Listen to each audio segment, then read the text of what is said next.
Hello and welcome to the first episode of Zone In with Akessi. Thank you so much for joining me, and I hope you are able to pick one or two lessons from my life's experiences. Now today is Father's Day, and all I want to say is Happy Father's Day to all fathers.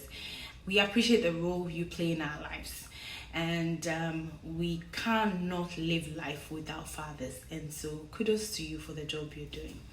Now I will share two experiences that I have with my dad that has set the tone for my life. And so the first one would be when I was in JSS, when my dad passed the comments that he didn't think I was a virgin. Wow. And this is all because he eavesdropped on a conversation I had with my classmates, and he thought that I was engaging in some odd act. Anyway, it broke me in pieces. It actually made me think that my dad never had confidence in me because I was so young. Now, the second experience was when I was in secondary school. No, actually after secondary school, when I was waiting for my results to go to the university. I got a boyfriend. He was a cafe attendant. I told my mom about it. My mom says she doesn't think this is for me because I'm too young. And I did not stop. So, because I knew I wasn't doing anything bad. But my mom picked one of my notes, the notes that the boy had been sending to me. For the purposes of this conversation, I would say he's called Kweku. So Kweku had been sending me notes. My mom picked one, put it on my dad's table, and I'd been mentioning Kweku's name in the house. So my dad just went like, "Oh, can you invite Kweku to come to the house tomorrow after work?" And I said, "Oh, Daddy, he closes late." He said, "Oh, it doesn't matter. We'll wait for him. It doesn't matter." And nothing clicked that there was trouble. So fast forward, I told him. He also came. He came after 9, and we sleep in the hall. When I say we, my siblings and I, we sleep in the hall. So when he came, they were asked to go out and wait whilst we sat in the hall. Then I knew there was something wrong. It was my dad, my mom, me, and Kweku. Hey, what's going on? Wow, let's start. My dad said, "Young man, how are you?" He says, "I'm fine." "Okay, so do you like my daughter?" He says, "Yes." "Would you like to marry her?" "Yes, sir, but I'm not ready now." "Okay, don't worry. You don't have to be ready. You don't need anything. You can take her away." Hey! People, I started sweating. And I didn't even know what to do with my life. Because how can my daddy be giving me away for free in the night? We haven't had any conversation. What's going on? My mom was just like this. She knew what she had done. Anyway, so my dad said, "Oh, you don't understand what I'm saying." I said, "You can take her away."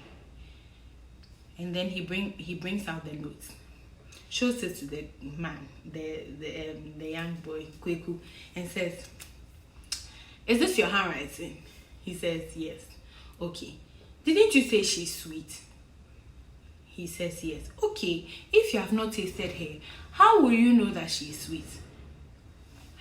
At this point, I'm crying. The tears won't stop coming out. I'm saying, "Daddy, I beg you. We have not done anything." Anyway, long story short, my dad prayed for us as though we had committed fornication, a crime.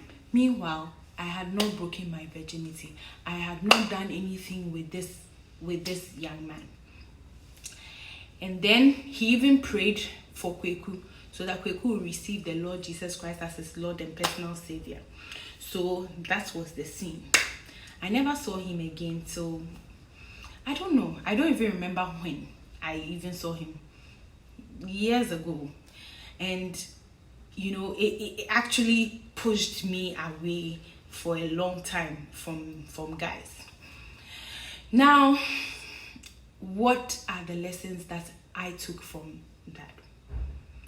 I learned that as a young person, no matter what will be said to me as a negative comment, I will turn it around for positivity. I will prove my father wrong. I will make it a principle that I will not lose my virginity and any other thing. So it was my guiding principle. There's a tree saying that said, Momonka and sume mani. And so that was what was my life. The second thing is that I realized we are growing up, and I'm also going to have my family. I actually have my family now. I have purpose in my heart that the way I felt when my father spoke negative things to me, it hurt me and it turned me in a certain way and made me feel ill towards him. I will not do that to my son. Neither will I do it to any child of mine. I pray, or I hope, that you will take a thing or two from this, and it will be your guiding principle. Speak positive things into people's lives, and I'm sure you'll make a positive impact. Now, thank you so much for sticking with me. Hopefully, I come your way next week with another experience of my life. If you haven't followed my page yet, ZoneInnWithAkessi on all platforms, that is Facebook, Instagram, YouTube. I'm not on Twitter, but all these three platforms, ZoneInnWithAkessi, and then just follow me, comment, and let me know what you feel about this as well. Thank you so much for joining me. See you next week.